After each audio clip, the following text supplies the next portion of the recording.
And it's gonna be Tigor first up versus Worm. Man, immediately going in for Blade Storms. Does get a shell shock stun onto the rogue for just a second as he gets hit with a quick disarm. Got himself a couple of flashing blades back to back. The bleeds onto Worm as well. Just needs to find a way to stay on top of the rogue as best as possible. The rogue literally walk it out and just pistol shot in the guy. Ambushes flying back to back. So many procs. He's just trying to see if he can back up out of there. Quick charge.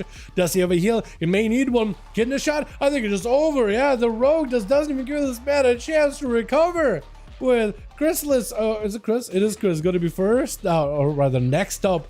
Charge around the corner, where it might be in a pretty tough spot here. Potentially, kind of low on health. Cloak of Shadows does get cleaved down. Oh, it still goes through. Cloak of Shadows does not make you immune to that chaos damage. Apparently, I guess it's because it's melee. Does have evasion, but it's a full meta into a Blaze Storm. Remember when meta used to stun players? And I know right now meta stuns like NPCs and stuff and pets and whatnot. But like, remember when meta used to stun players? I think it was like, what, Legion? Like beta or something? See, would meta stun into Chaos Nova stun or the Fracture stun, the single target one, right? This is going to be a full cheap shot, kidney shot right after. It looks like it was very, very DR'd. Stuns a big kill spree. Does get that stun that he needs in order to stop the rogue in his tracks into a quick disengage. Does he have enough damage here? Cheap shot as he goes in for a big charge. Got himself a blade dance, but a disarm midway through. Darkness down. Literally just trying to set air new defense. He's like, you know what? This is getting a little too hairy. Hold on. Immunity. Darkness. Wait, darkness still too low. Immunity. Just get me out of here. Just get me out of here. Send me to Twisting Nether. I need a bit of recovery. As he goes in for a meld. If he got himself not a succubus thing, but as if he got himself spectral sight thing. Why did I call it succubus thing? So I was gonna say succubus CC. We don't have a warlock here. As is gonna be proper open on our word. Does have some eye beam, but it's just over. It's just over. Just a couple of CC. The Demon Hunter never even got a chance to set up, man. Bring back meta stun. No! Well, maybe at this point, possibly, but no, probably not. Probably shouldn't. There was a reason why they don't let you stun players with meta anymore. Because it was pretty busted. Plus, it's like you have an immunity when you pop in the meta. Like the transformation itself actually gives you proper immunes. You can immune CC and I think abilities too. It's like a meld. It's like a meld.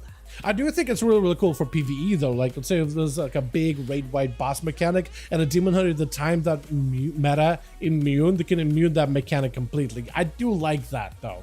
I think that's a very neat setup. As it's gonna be Zari versus Worm. Got himself full adrenaline rush, ready to go. Eyes are available for either side. For Worm, he's definitely gonna have to find a way to stay on top of Zari the entire match once he gets to top of him, because Zari's playing a big bleed build. So Zari's gonna want to pick up dots, send them onto Worm, back away, catch a full reset. So if you can deny him catching any kind of resets and just continue to pummel damage into him, I think that is how you end up winning this match. The War has everything here, -1 charge advantage, which you'll get with like a couple of finishers, honestly. And Zari hanging out on the far side. War might even be looking out to pick up the eye here, actually. I think neither one of them wants to, though.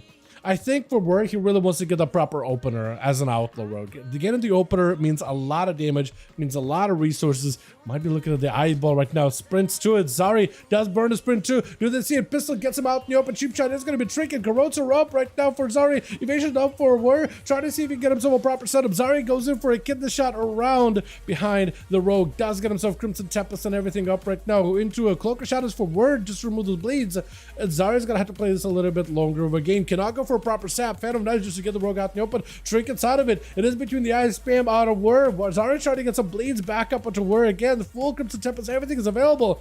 Death Mark is up, but this way the rogue War needs to just stay on top of Zari the entire time. Shadow Step, Zari is gonna give him back in there more, ambushes more, everything damage-wise. Kidney shot to follow. That's a full set of dots on the War, trying to see if he can grapple past him. He's got himself ambushes. Just needs to end this right now before the dots get him. Might still go down, killing spree. Oh!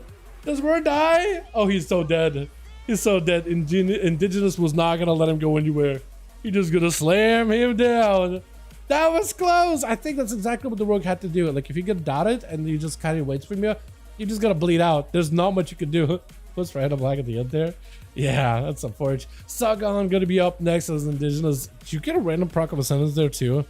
in the opener? I think it did. Trinket immediately as Sagan got himself full incarnation, full burst available. Indigenous is going to have to use everything to survive this. He's got himself mad shields right now with a little bit of that primordial setup. Walls available. He's got himself those little, what is it? The ancestors popping up from left and right and center. Able to at least separate from the feral. Did end up having to use both Bulwark Totem and Wall. So it's going to be a little bit tough.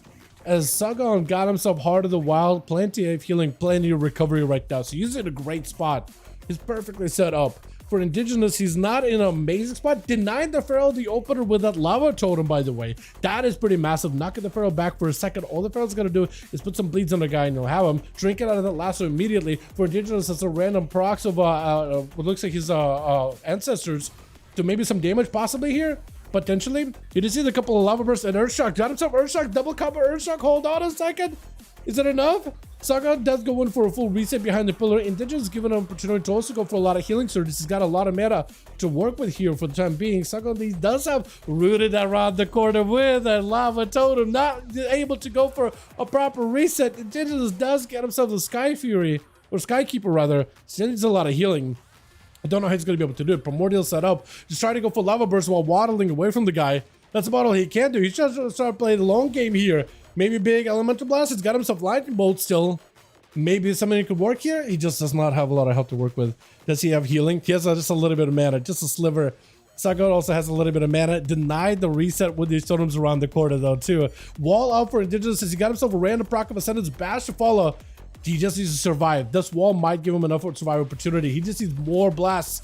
He's got himself the big setup. Big Ellie Blast to follow. Everything is up. Sagan is super low. Indigenous, I think he's going to try to see if he can charge in. Is it going to be enough? The the ancestors are trying to see if he can finish off the feral. Is it going to be enough? The fire elemental burning, singeing on the feral's fur. A rocket fur, I guess. The totem continued to just look at the guy, slow him down. Does he have enough here? Last second. Oh my goodness. Cryoteric. Looks like he's trying to give him a bit of an honor duel, or at least like a little bit of a breather. Not quite a proper honor duel though. He's just like letting him stabilize there for a second. But he's like, you know what? 37% dampening. I gotta go. I gotta give you a good old yoink into a silent stun. Nothing you could do. Maybe he could burrow, but there's just nothing you could do. Did not really give him much of a chance to recover fully. Death Indicate down. It is Demoniac. Last one left over for the team one. We got Cryo, we got Azun, we got A-Pre. So team two is absolutely taking names so far, man. Absolutely slamming it. This is going to be Cryo in a bit of a tight spot right now versus a Rogue. Last round has been his great matchup whatsoever with Demoniac just able to tussle, evasion, and just slam damage back to back to back. There's just not much you can really do about it, man. Trying to see if we can back up out of it. The steps are pretty good. They're using Smoke Bomb to weave in and out a lot of side of Azun. Quick, Gowich for just a moment. Got himself Shadowy Duel to give himself a little bit more of that stealthy gameplay bubble out for Azun. Trying to see if he can escape. Oh, just can't go anywhere. Trying to go for first aid last second, but with the bubble immunity, nothing he can do. Nothing he can do about it. That is a tough one. We're picking up 3 for his team, by the way. Well done. Outlaw is kind of insane. The one-legged thing, I mean, like it's an eruption little orb, not Wood Weaver. One-legged thing, I mean, like it's an eruption little orbs. Oh, it's like a PvP talent then. Yeah, it'll be like a PvP talent, Void Eruption.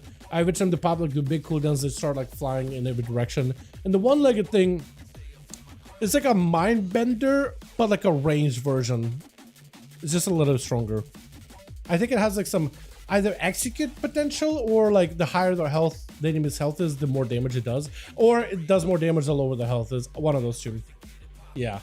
Yeah, there's a lot of little pets to keep up with. It's just like I more or less don't really know them all by name. I just know what they do more or less. You know what I mean?